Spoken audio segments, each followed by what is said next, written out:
Hey, Derek, the offensive line is just, I mean, they formed a wall around you. They hardly laid a finger on you all night long. Yeah, what a beautiful game of football. That was awesome.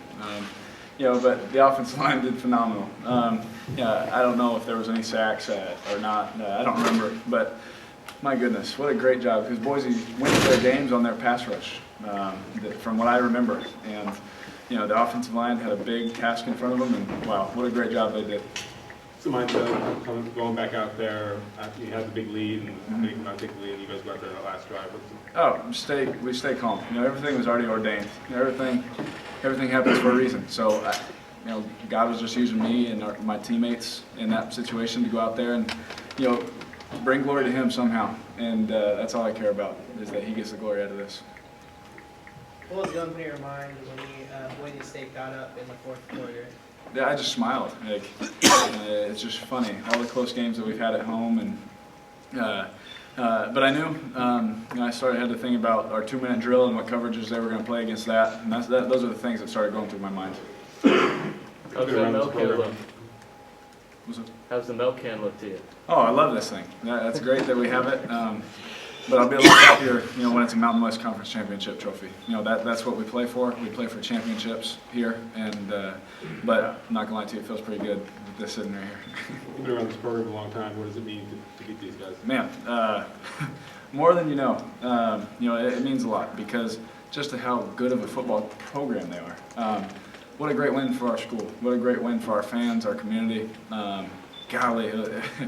It was phenomenal, and especially for my family. I remember sitting up there, 10 years old, watching number 8 Fresno State get beat on a last second sack by Boise State. I remember from that moment on, I wanted to come here and I wanted to win games and especially beat them. And it took all the way until my redshirt senior year, and we may see them again. That's the plan. But what a great team, man. You can tell their character, because they stayed and fought in the game the whole time. Derek, you had mentioned you came here to kind of finish some of the business that your brother wasn't able to complete. Is that another kind of check mark on that list tonight?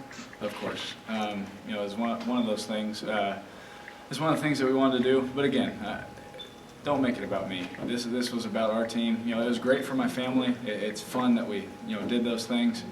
But Dallas has a better record against Boise than both me and David. So he's 1-0. So that's all that matters. Kind of getting back to some of the credit, neither Fresno nor Boise had given up really many sacks entering into this game. Did you talk with your big guys beforehand and say, if you guys can protect me, we can win this? Oh, man. I don't need to say anything to them. I just encourage those guys. That's my job as a leader, I think, on this team, is just to encourage guys and get on them when I need to. But my job this week was to say, hey, guys, you guys are the best O-line in the nation. You guys can stop anybody.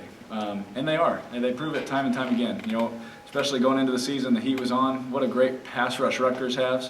And I think we had no sacks or 1 sack in that game. So it was probably my fault. So what a great job that they did. Derek, what was your view of the final tip-away pass when you were on the sideline? Oh, man. So many emotions just went through my head. I remember sitting there watching the sack happen at 12 years old or 11 years old. That's one thing that went through my head. The next thing is, where's my brother? I know he's around and I wanted to hug him. And I told him that one was for him. Because one of the main reasons I came here was that moment. I remember sitting up in the stands as a little kid crying because my brother lost a game. And, and it's just a game, but it meant a lot to me. And so I went straight to him and told him that one was for him.